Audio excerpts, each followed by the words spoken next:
When planning the road to success, there are a few steps to keep in mind. Identifying and solving the cause, facing and embracing change, goal setting, and being accountable. We'll talk about this today on Sustainable Success with Chris Salem. New and healthier habits lead to prosperity in all areas of your life and business. Now, here's your host, Chris Salem. Welcome to Sustainable Success. Hope everyone is having a great week. We are excited again having some new subject matter experts to share their words of wisdom and insights to help elevate you and your success to the next level. If you are new to Sustainable Success, you found us here on our new platform with Libsyn, as where also you could follow us on Apple as well as Spotify, and of course now YouTube, where we have our audio portion of the show there as well. And of course, our Facebook page at Sustainable Success 2017.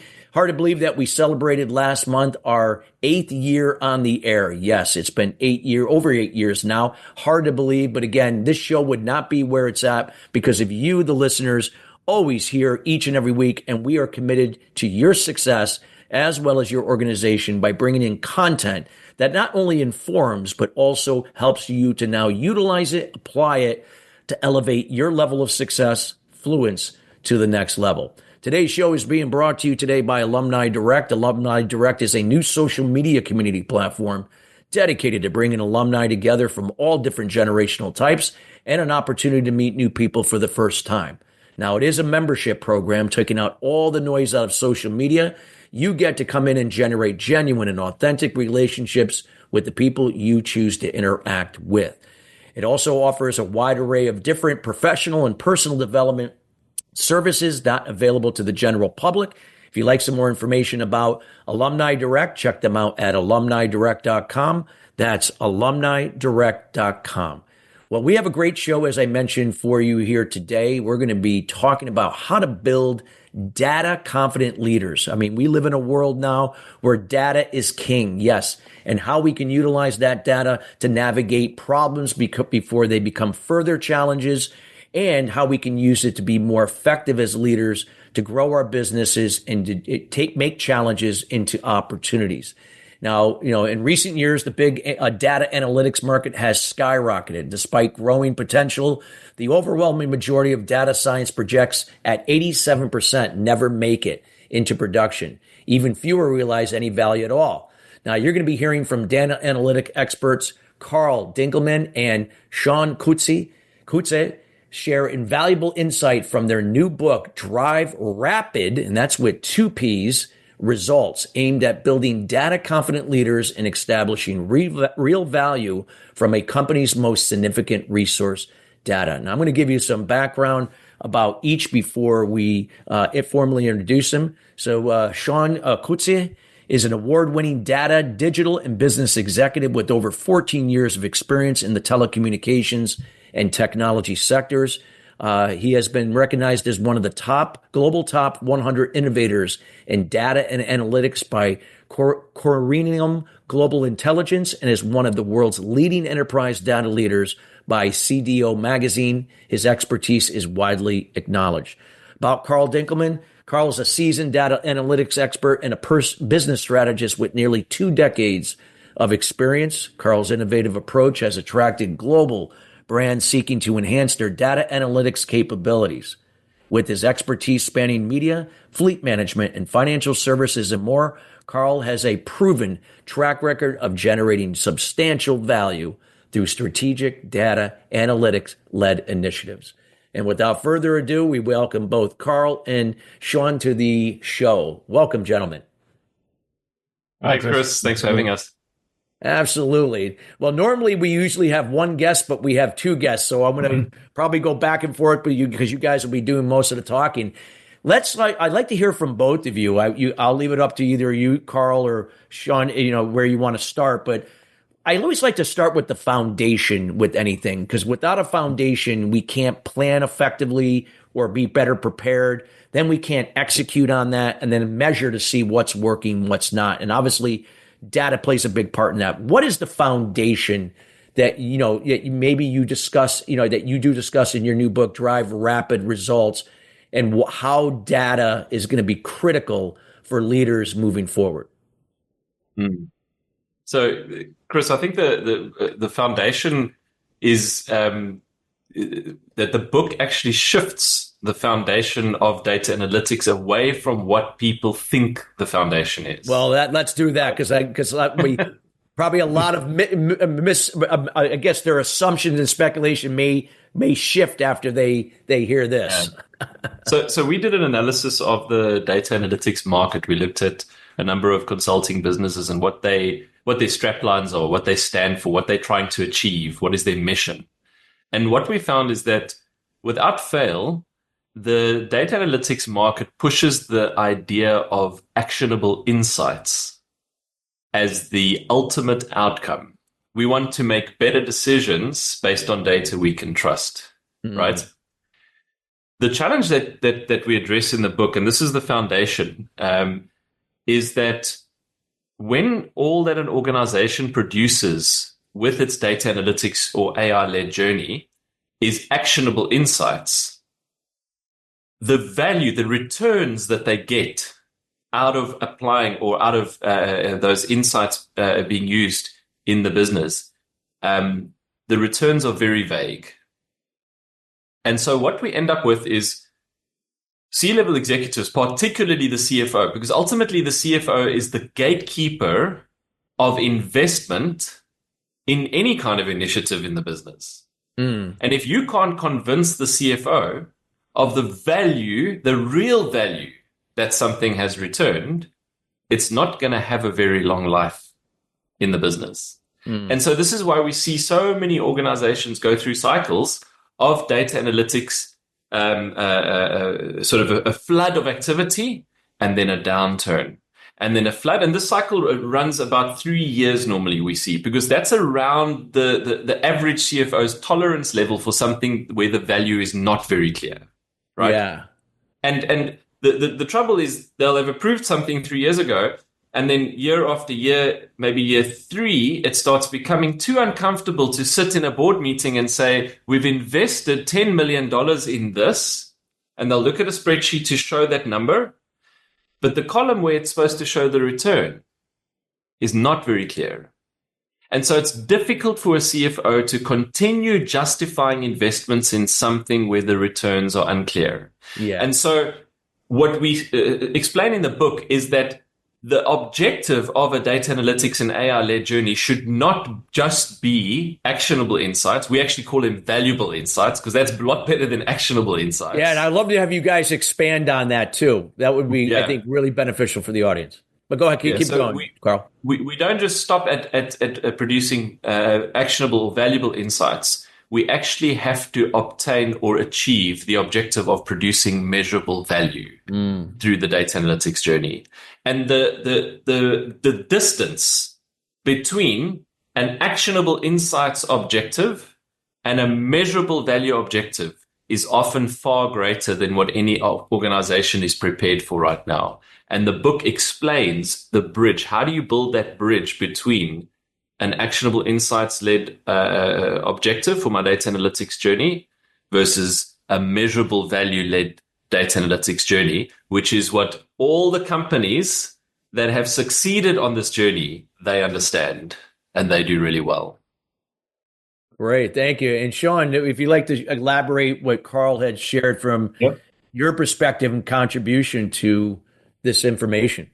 Yeah, I mean, it's the statement we make that's the uncomfortable one is data analytics cannot deliver any value on its own, right? So that last bit on its own is very important. And I think that bridging that gap is delivering actionable insights doesn't mean the decision gets made. It doesn't mean the decision gets implemented. And that's sort of where it stops, in most cases. So moving it from that into becoming embedded insights where you're actually getting the value or delivering the value, it's that last mile that most people don't get right. And unfortunately, that is not a data function problem. This morning I saw another post about people debating again, should value sit with a chief data officer?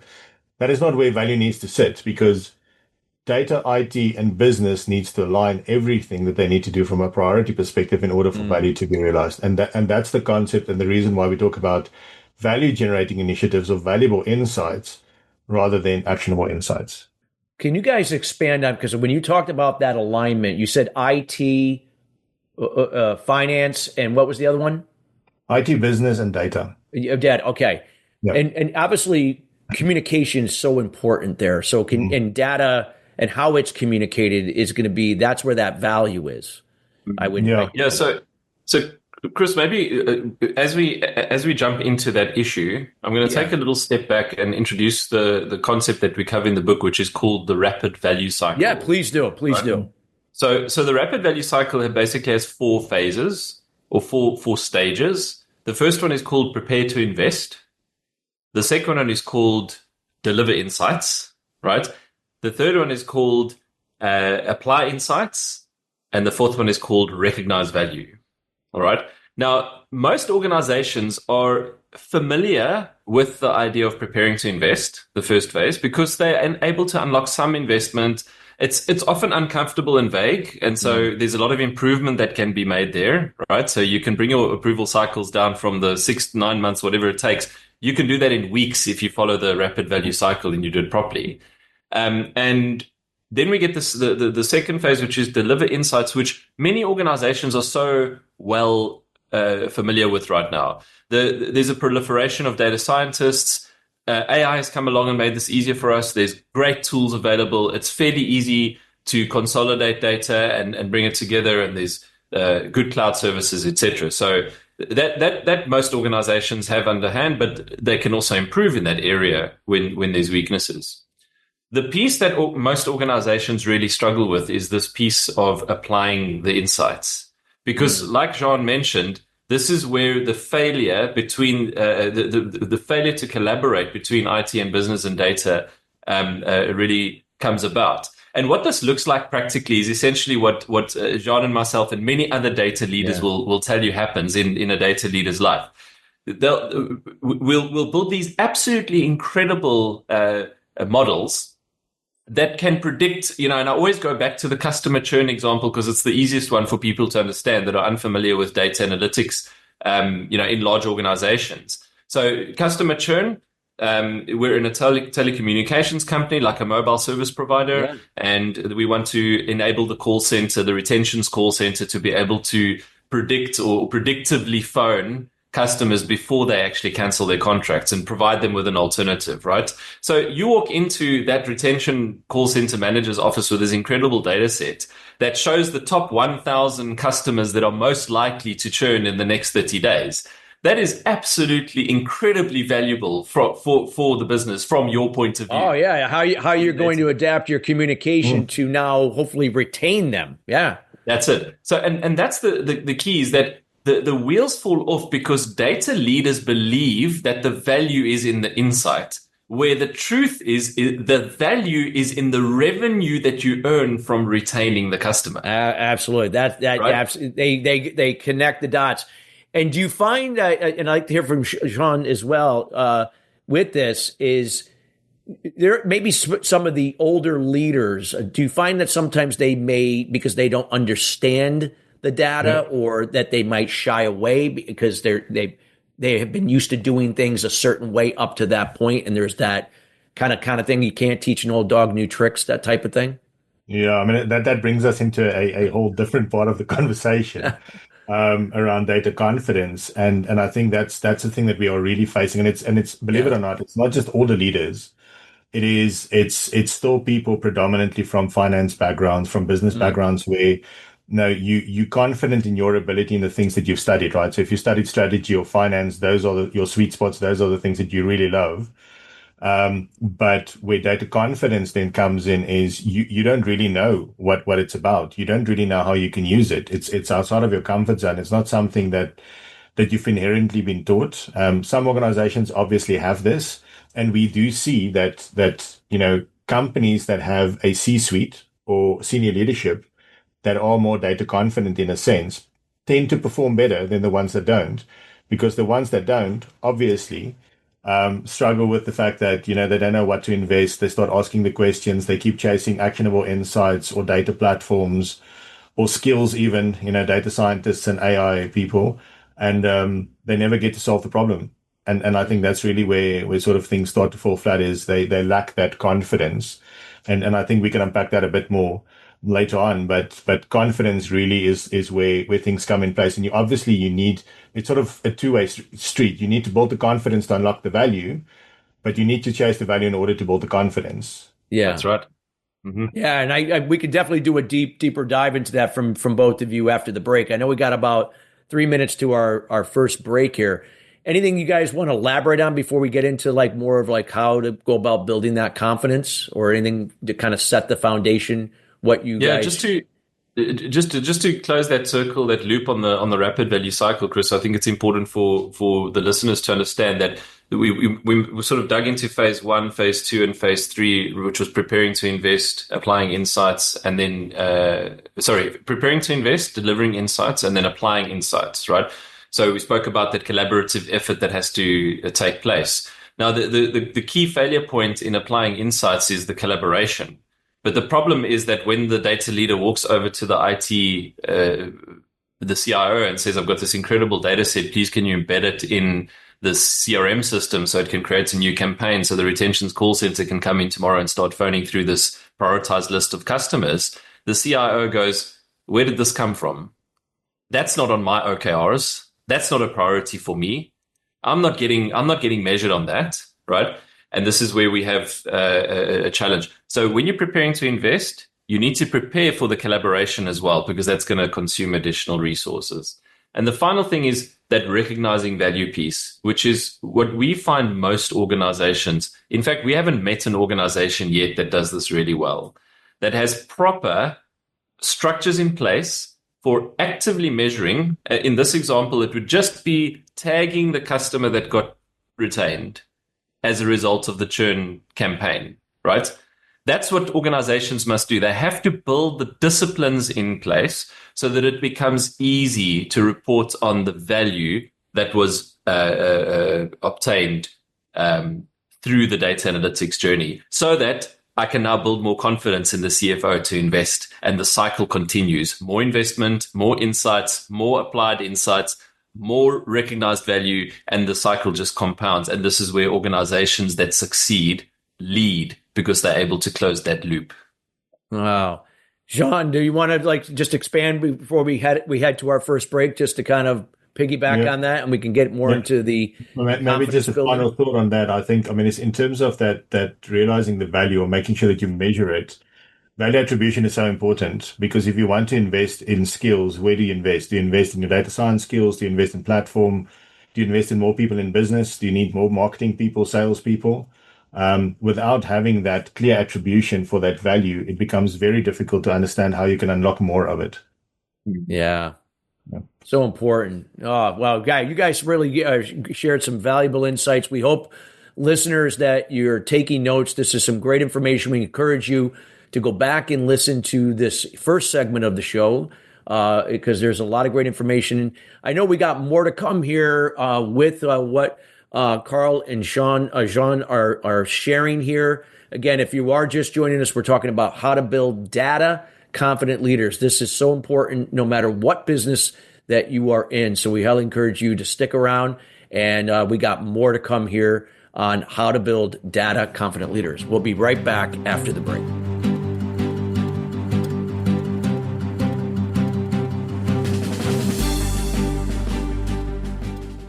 What is balance? It's being true to your purpose and not being distracted by shiny objects, surrounding yourself with family and loved ones, nurturing your spirituality, maintaining healthy balance of emotional and physical wellness, and being present in the moment.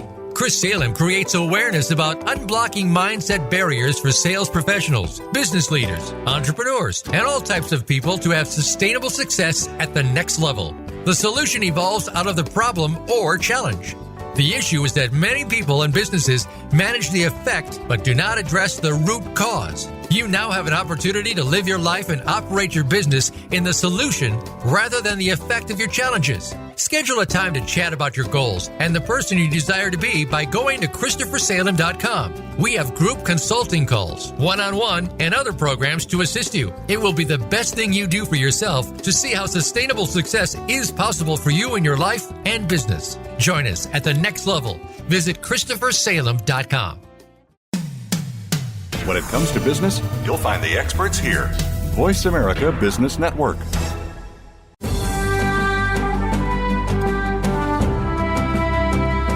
You are listening to Sustainable Success with Chris Salem. Send an email to Chris at ChristopherSalem.com. Now, back to Sustainable Success. Welcome. If you're just joining us here at Sustainable Success, we're just talking about how to build data-confident leaders here. We're talking with data experts Karl Dinkelmann and Zjaén Coetzee. Some great information. We highly encourage you to go back and listen to the first segment if you missed that. Valuable information. And we got more to come. So I was going to ask you guys, either Karl or Zjaén here, if you could go into more length about the rapid, again, 2 P's results and what that is and how it's helping to build more confidence in terms of data for leaders. So I think, Zjaén, you can jump into the part about preparing to invest. But just before we get into the specifics, the rapid value cycle methodology is really about helping the decision makers that really matter in this journey to develop their confidence. Because an organization that isn't data confident or doesn't have a data confident CEO will shy away from making bold investments in data analytics and AI. That's a natural thing, right? They'll turn to brick and mortar approaches, old school approaches, things we feel comfortable with, right? And we've identified several organizations. A good example would be John Deere that went through a massive data-led enhancement around IoT with their fleet, and they made billions of dollars of revenue by taking that data-led journey. But if you dig into who led that journey, you'll see that it comes from a leader that understood that data is a key enabler for the growth and the future of the business, right? And so that's really what we're talking about here. Is we're talking about developing confidence right at the top level where the big investment decisions are made, so that leaders feel comfortable and confident in a world that is currently failing at this based on the statistics to differentiate their organizations and create a competitive edge for themselves. Yeah. Zjaén, you want to share on that? Yeah, I think the challenge there, and this is, if you're looking at some of the great companies are still doing the same thing, where really when you want to embark on something, they don't really know where to start. And I think that's what the rapid value cycle does, is it gives the C-suite clarity around where to start, or even teams, right? So if you want to start on a journey of investing in insights or building platforms, what do you do? Do you just go and buy something and then after that go and find the skills? But that's never really sustainable. And even in companies that we're currently working with customers, they've unfortunately already made the investment. They've now made the investment in the platform and the skills, but they have absolutely no idea why. It doesn't tie back to business objectives. It doesn't tie back to business strategy. And when you ask them, listen, what's that ROI that you're being measured against? They said, no, it's not a problem. We're pushing enablement. It's an enablement business case. So nobody's going to come and knocking. And it's interesting. Karl mentioned that up and down cycle of the 3 years. And then you look at the tenure of your data leaders, right? Your CDOs, CDAOs, they typically last for the same amount of time, because in the beginning, it's rosy. People make the investment. And then the C-suite starts asking questions and starts interrogating, why did we make this investment? We said we're going to do stuff. We're not doing these things. And before that performance review, that final, they just exit stage left. And then just jump into something else. And sometimes people end up leaving data completely. But I think that's a fundamental thing, is it's understanding where to start. As Karl mentioned, as you enter into that rapid value cycle, that first bit is understanding, you're preparing to invest, what you're investing in. And in that process, we assess a couple of things. Firstly, we assess the readiness of the organization in terms of the leadership as well as the industry that they find themselves in. So are they ready to really invest in data analytics? And this can also apply to companies that have already invested. We look at, what we refer to as a ringleader. It sounds very bad, but it's really not. But the ringleader is the person that can really drive these things forward, the person that can remove hurdles, the one that can make decisions just go a whole lot faster, and that can get buy-in and make sure that people sort of group around your initiatives and the things that you need to do. And then understanding, do you have the ability to actually measure your ROI? So if you had to make this investment, have you been set up in such a way that you can measure your ROI? Can you prove the results from your investment? And then really questioning sort of why you're making that investment. There's a framework in there that we refer to as if mapping that specifically deals with the investment components. And the very first one, and this is sort of where I believe hopefully today, that the tides will turn in our favor, is that we refer to something as a value generating initiative. And it's going to sound bad, but it's got actually nothing to do with data analytics in the direct sense. It is something that the business should be focusing on that can really drive, proper business revenue. We try and stay away from cost reduction because that sometimes becomes a iffy thing, but things that fundamentally can help change the organization and help them move them forward across the board. That's the value generating initiative. Once you've identified those, the next step is to then identify what foundational things do you need to have in place to realize that initiative. So if somebody, for instance, says, listen, we're losing a lot of customers, back to the telco example, we're losing a significant amount of customers. So our strategic objective is we need to grow this base sustainably by 40% year on year. That obviously relates back to business processes that needs to change, things that needs to be in place. But somewhere along the line in there listed, in sort of the fine print would be, what are the data things that you need to enable this value generating initiative? What platforms do you need? What people from a skills perspective do you need? How should your organization be set up? What formal approaches should you be following to make sure that these things are implemented in a sustainable way? And it's not, it's duct tape and bubblegum solutions where things tend to come loose when you start shaking at it. And also making sure that you're building and entrenching data trust into it as part of that process.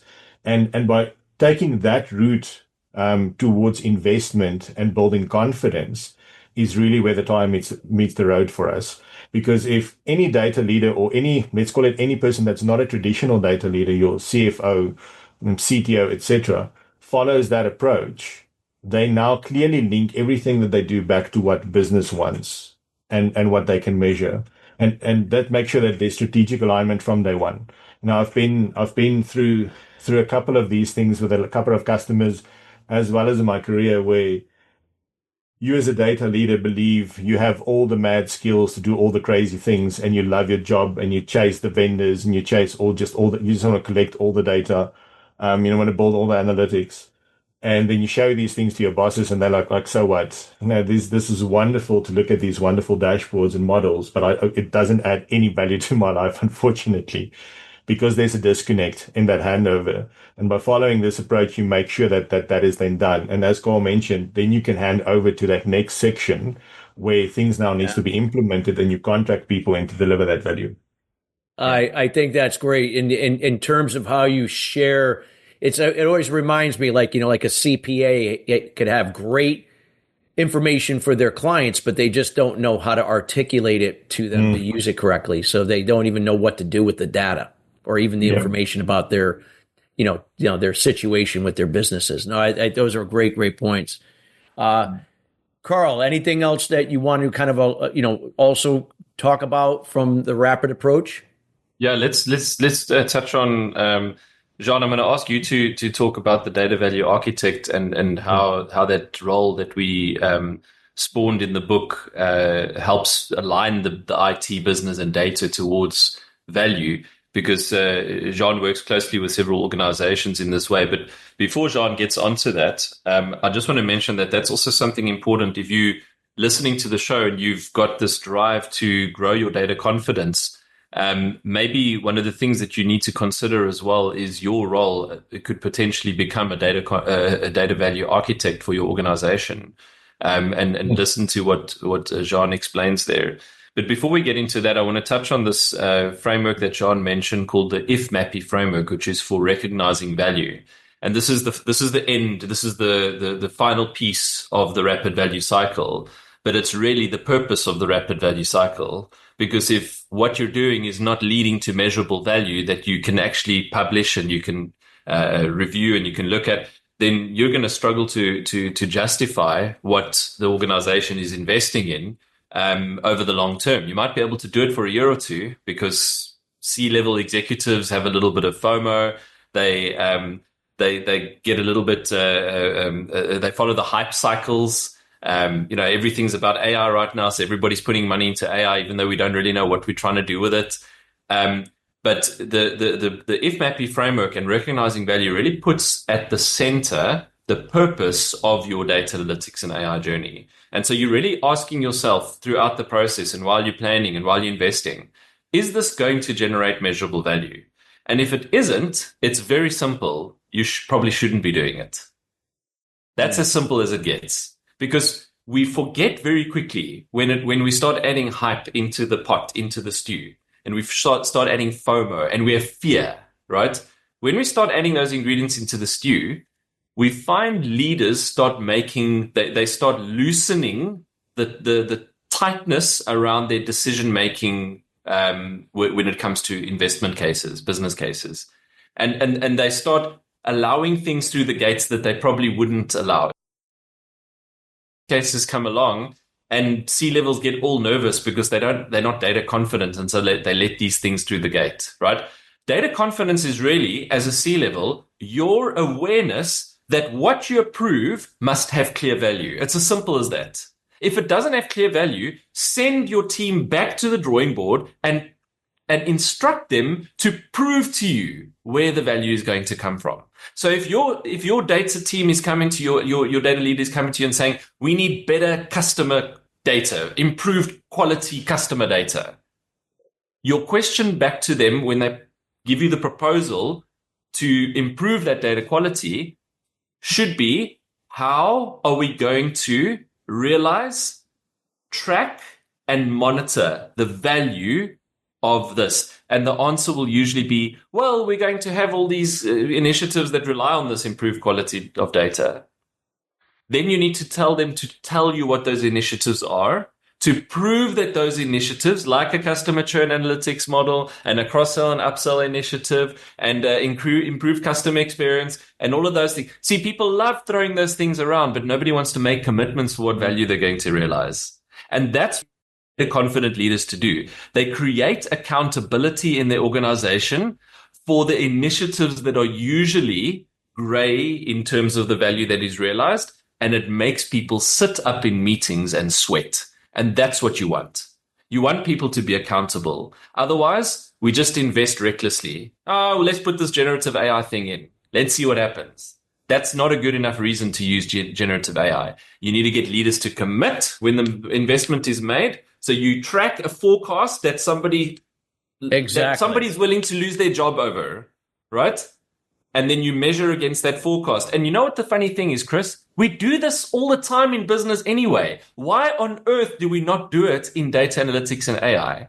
It's like we've lost our minds, right? Well, it's amnesia, right? You just do it and then you forget. You know, it's like we have project tracking meetings. We have financial review meetings where if performance is not up to scratch, if OKRs are not met, if KPIs are lagging, people get hauled over the coals. They have to correct things. But when it comes to data analytics and AI, we're soft because we don't have data confident leaders that are sitting up going, this needs to generate value. Yeah.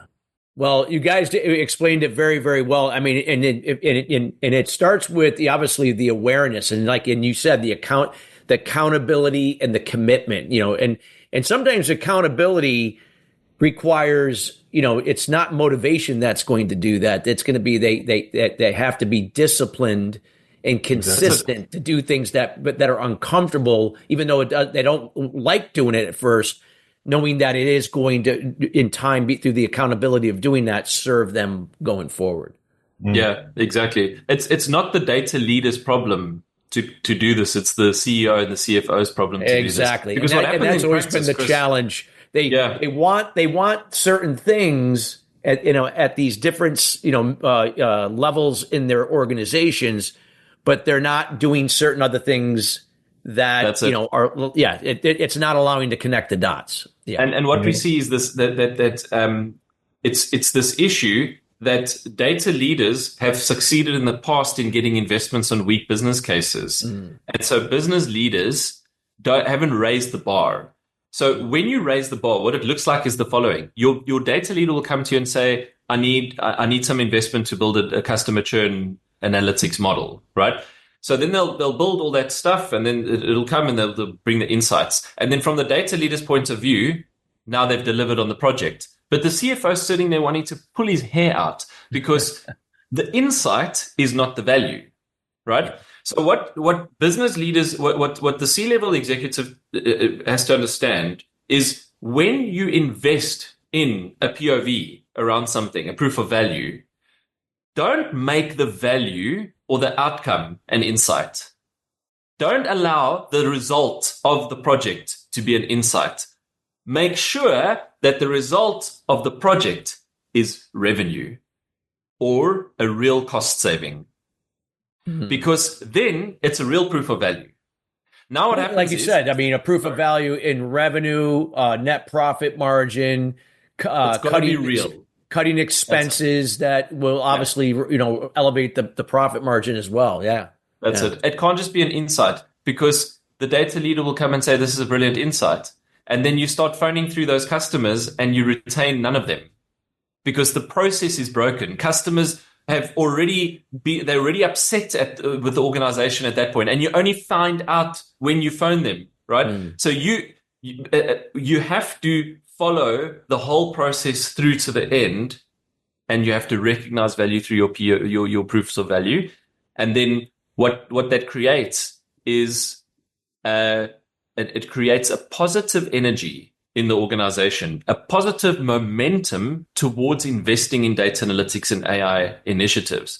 Because instead of CFOs getting frustrated about why you're only bringing me an insight, I want value.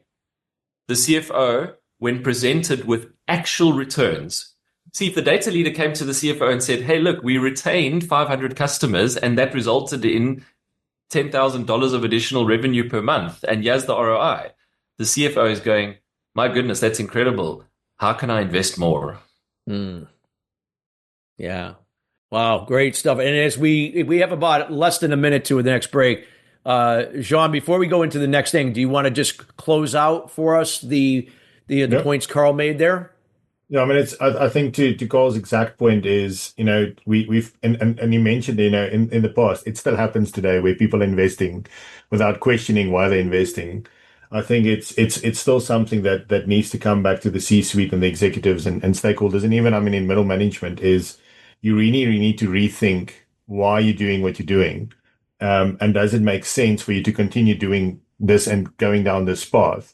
Because if you can't clearly articulate the value that you're bringing back to the business, the challenge that you're going to have is not just being cut off from investment now, it will be also from future investment. And this is something that companies should not find themselves in, is where your investment into data analytics comes to a grinding halt because of trust issues. Yeah. Wow, this is great stuff. I hope, again, listeners, this is some valuable insights for wherever you are in terms of your level of authority in your organizations. We got more to come here on how to build data confident leaders. We got to go to break, but we'll be right back.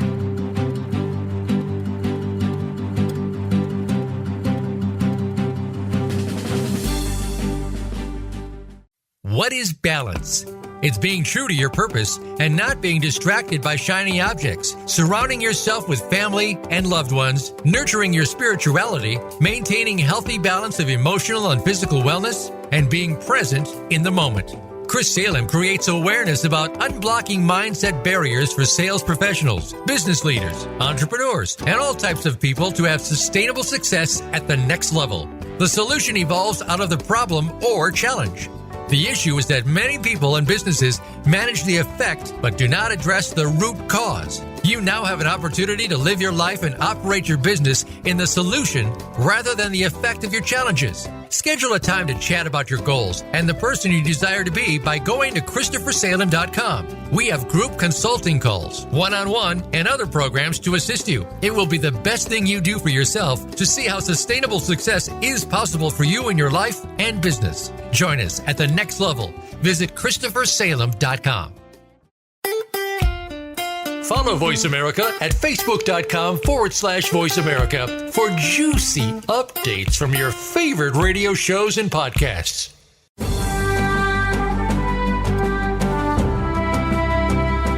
You are listening to Sustainable Success with Chris Salem. Send an email to Chris at ChristopherSalem.com. Now, back to Sustainable Success. Welcome back to Sustainable Success. We're talking about how to build data-confident leaders. If you're just joining us, we highly encourage you to check out this show in its entirety here later today at the Voice America Business Channel on the Libsyn platform. Also, you can listen to on Apple, Spotify, YouTube, and of course, our Facebook page at Sustainable Success 2017. Today's show, again, is being brought to you today by Alumni Direct. Alumni Direct is a new social media community platform dedicated to bringing alumni together from all different generational types and an opportunity to meet new people for the first time. Now, they also offer from an athlete to entrepreneur's corner. For those that are professional athletes that are transitioning into everyday life, guess what? You don't have to do it alone. You can now form groups on Alumni Direct where now you can now make your transition into maybe a new career, maybe buying a franchise or running a business for the first time. You can do it with others that are doing the same. And you can do this within groups on Alumni Direct. They also have a podcast called From Athletes to Entrepreneurs. It airs weekly on the Alumni Direct platform. Rob Finkelstein, the CEO and founder, hosts that show. And if you'd like some more information on that, both of those resources, feel free to go to alumnidirect.com. That's alumnidirect.com. Gentlemen, you guys have just shared so much valuable information on build, using data to build confident leaders in just about any organization. And we talked a little bit about, that alignment issue. And if you could kind of go into more detail about, the data value architect side of things and how that could help in that particular area. Yeah. So I think the big challenge that, and to play this a bit back, to give context to the data value architect, is when IT was first introduced into business, 70s, 80s, let's call it 90s, there was a big disconnect around how they should be using IT. Very similar to what we're experiencing today with data, right? So there was investment made in platform. People started arguing about, how's the internet going to disrupt us, similar to the conversations we're currently having around AI. Funny to think that 30 years ago, internet was the big thing. But there was this consistent disconnect between business and IT and the investment thereof. And over the time, the CIO role was matured, but there was always still this gap around how do I make sure that I invest in the right IT platforms and skills to enable my business to do what they need to do. And that is sort of where enterprise architecture was then born into, is to actually architect the organization in such a way that there's enablement. Now we're seeing the same thing happen between sort of data leaders as they're maturing into the role. Formally still globally, there's no single, if you look at a CFO's job description, it's very much the same thing. It's standardized. Same with CEOs, COOs, CTOs. When you get to data leaders, it's few and far between. It ranges from technical to highly strategic and everything in between. But now as they're progressing sort of into this world of data, there's a bigger disconnect between them and business. And what happens now is you almost get this concept of topical data analytics, where it's the flavor of the month. This month it's AI, next month it's governance, then it's data quality. And what happens is business then it becomes a dumping ground for business to put this onto the data leaders. The challenge is they're not set up in a position to actually realize value. It's not why the rule was created. It's not something that they can do in isolation. And that's where we came up with the concept of the data value architect, somebody that specifically architects for value and value creation, somebody that sits at a senior level within an organization that ideally reports into either your CEO or your CFO, that has some, almost like Switzerland, they don't have any allegiances or alliances to IT or data specifically. their focus is specifically around value creation. And how you get them enabled is obviously you make sure that they have the necessary support. You make sure that they have the necessary mandate, something that data leaders don't get. Difficult conversations. Give me a seat at the table. Give me mandate. No, it's not going to happen. Why? Because you don't speak value. If you have that data value architect, it obviously then has that ability to close that gap. What the data value architect then does is not a technical PM. It's not the same as an enterprise architect. Is they're specifically focusing on orchestrating value between your business function, so the people that need to make the magic happen once they have the insights, the IT platforms that ideally need to host some of the insights and needs to embed some of the data that came out of it. To Cole's previous example, if you have those churn risk indicators, it needs to be flagged on CRM systems, call centers, whatever it might be, as well as then your data analytics team that actually needs to build these things. And there needs to be a central role that makes sure that these three things work together for that value realization, for that initiative that you've identified. And they then track it, they manage it, they make sure that value actually then gets delivered. The nice thing about having a role like a data value architect, and the funny thing is, it's a new name to something that has existed in some companies before. Some organizations have had this role previously referred to as the results delivery office, or they would have had something focusing around specifically business value enablement, but not really giving a formal title to the concept of architecting for value. The data value architect fills that gap. And in our quadrants, it's the bit where that applying insights then actually happens. It's the individual and the role that works with what we've built as the data value assurance framework to make sure that value is delivered and that there's assurance that the value is consistently delivered. And they can then instantly see, if in this value chain, let's call it data sets are not being generated by the data science teams, and business now doesn't have enough leads that they can follow up on, they can directly pinpoint where the value is currently being diminished or where there's issues so that they can resolve it. And that's the core function around the DVA. The DVA also makes sure that the pressure comes off of the CDO. So they're not focusing on the value bit anymore. They're focusing on enabling and supporting that value. They can focus on creating actionable insights where the DVA can then make sure that things actually then gets embedded back into the organization. So not adding more stress to their plate, but this also then alleviates some of the pressure, but also escalates some of the stuff or elevates it into the rest of the C-suite, is where they can now have confidence that the investment that they've made is being looked after by a competent individual that is specifically geared to ensure that value is being created for the organization. And I think that's important for confidence, right, Chris? If you're a CFO or a CEO listening to this, then I strongly recommend, if you want to sleep better at night, that you put in place in your organization somebody like a data value architect that is tasked with taking care of the main objective of your data analytics and AI journey, so that you have somebody to blame and somebody to fix things when things go wrong, right?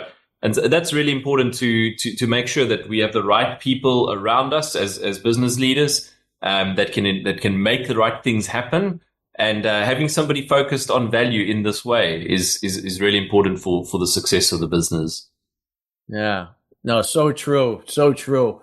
I think that, what you guys said, I mean, this is something that's got to be, not only made aware to, but again, encouraging people to use that to help them. And these are the things I always like to, call them tools that help us to, move, through things that normally we don't like to do. And I know there's many times I've had to learn things that I didn't normally had resistance to, but I did it knowing it was going to serve me and help elevate what I was doing in my other things that I did do good at, what I brought to the table. Yeah, and we've got some good frameworks to make that process easier. We've got some accelerator programs that people can join. There's a lot of resources out there. We specifically created the data value assurance framework because, like Zjaén mentioned, enterprise architects have an advantage over a data value architect, because if you want to become an enterprise architect, you can just get a TOGAF certification, right? So there's good industry leading content and frameworks already defined for you to be able to succeed in your role. Yeah. There was nothing for the data value office or for the data value architect before we created the data value assurance framework. And so that gives you a platform on which to succeed. It takes care of all of the main issues that you have as an organization. Why don't you realize value from data analytics? Well, it's because you don't give the person, the responsible person, the right mandate. So then we say, well, what does a mandate look like? Well, that's fairly simple, right? It's somebody going to the CEO, almost standing next to him in his office and saying, you are now going to write an email to your leadership team to explain to them that this initiative, this value generating initiative is coming down the pipe, and they better be ready to plan for it. So they have to assign resources to this, and they have to make budget available for this in order for the value to be realized. Otherwise, you're sending a toothless tiger into war, and it's not going to work. So there are things that we've put into the framework that guarantee the success if you follow them, right? Yes. Because we've been in this for so many years. We know what it feels like. And this is the challenge for data leaders, is they're trying to play the data value architect role because many of them feel like they need value. They need measurable value out of the work that they're doing. They realize that they're not going to succeed if they don't see value. But the problem is they're doing it without a mandate. They're doing it without the right alignment support. They're walking into meetings trying to explain things, but they're seen as, they're not independent to the collaboration, right? It's like having a chairperson that aligns the IT business and data function. And that's really what the data value architect is there for. And then the OKRs and the KPIs that the data value architect has to achieve are really value focused, as opposed to what the data leader might need to achieve, which is governance focused or data quality focused or, insights focused. So it's really bringing that alignment through a framework driven approach that will allow CFOs and CEOs to sleep better at night. Wow. Just valuable information. And I know we still got a little time left. If there's anything you want to elaborate further on the data value architect or anything else to kind of connect the dots to what you shared here today with the Drive RAPPID results, anything else that you feel like that can really just connect the dots and really just, to elevate someone listening and those listening later to start taking action, to start building that confidence within their leaders using data. Yeah. I want to talk about attribution for a little bit, Zjaén, because it's such a complex issue. I know Zjaén touched on it earlier, but I want to dig into a little bit more. Look, realizing value through data analytics and AI is a complex world, right? And the challenge that Zjaén highlighted was that when we now looking at the value that was generated, it's really hard to turn the right dial to know that these are the components that made the value happen. So think about the customer churn example. There's many people, many departments, many teams involved in generating that value, because you've got the data analytics function that to generate the insight. You've got the follow a different method and how we phone customers and talk to them. You had the IT function that had to do the integration to bring the insights into the CRM system so new campaigns are created. And it's complex. So when failure happens, when value is not realized, because you don't have sight of where the value should be realized, it's really hard to do root cause analysis. Yeah. And so the ability to attribute value to the correct business, to the correct function, actually enables you to turn the right dial when value is not realized. And so having that attribution framework in place, just if you think about a concept like activity-based costing in organizations, where we want to attach complex costs to specific activities in the organization. Many organizations, many of the listeners would probably have been through one of these exercises, and maybe it wasn't a very nice part of your career to do that. But that's essentially what you need to do, what framework you need to have in place in your organization, so that you know this is where the value is generated and how we can improve that value through robust steering committee structures that have the right information to keep people accountable for that value. Yeah.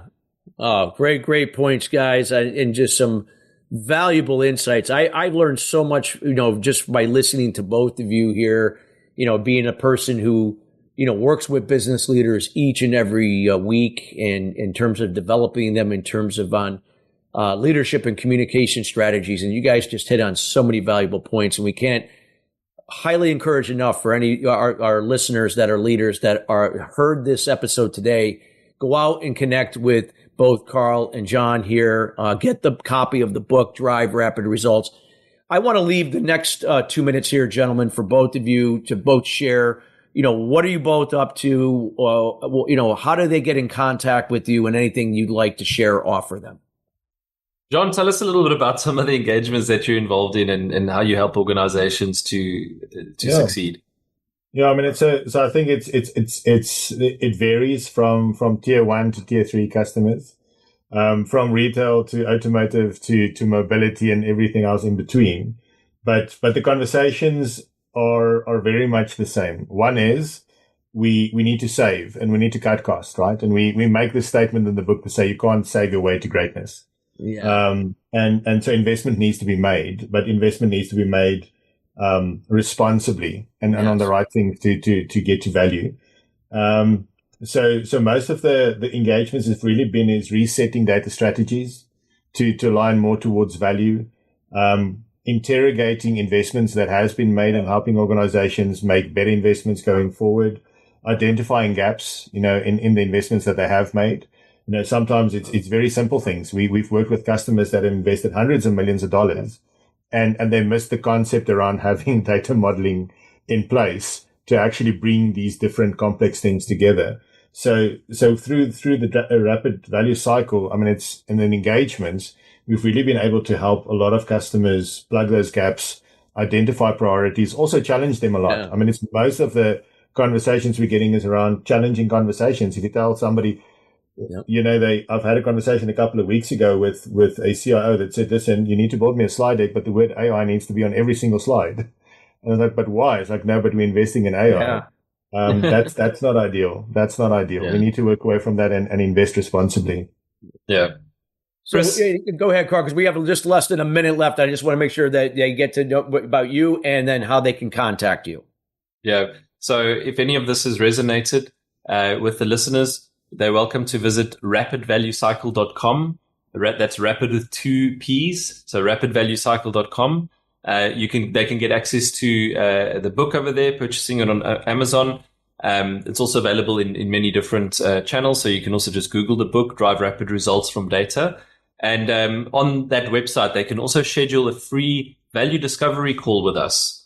For 30 minutes, we'll sit with you. It's a structured call where we take you through a process of understanding where the biggest opportunities are in your organization to create value through data analytics and AI. And we'd love to do that for those that are interested. Absolutely. And we'll make sure that all that is obviously in the show notes. And again, we highly encourage everybody listening and those listening, share this show, go back and listen to it again, connect with both Zjaén and Karl on LinkedIn, and then also get your copy of the book and schedule a call with them. Very, very important. Gentlemen, thank you again for taking the time out of your busy schedules to be with us here today on Sustainable Success. We are very grateful for both of you. And listeners, we want to thank you joining us each and every week here, the Sustainable Success Way. It's because of you. We bring in subject matters, experts like Karl and Zjaén in to share their words of wisdom and insights on business concepts and other things that will help elevate your success and for your individually and for your companies to the next level. Till then, everybody, have a great rest of your week. We'll see you next Thursday at the same time with another subject matter expert that you can now gain insights to apply to move forward. Have a great rest of your day, and we'll see you next Thursday. Take care.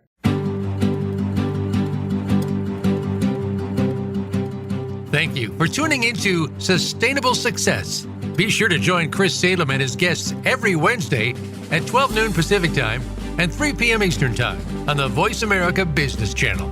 Have an incredible week.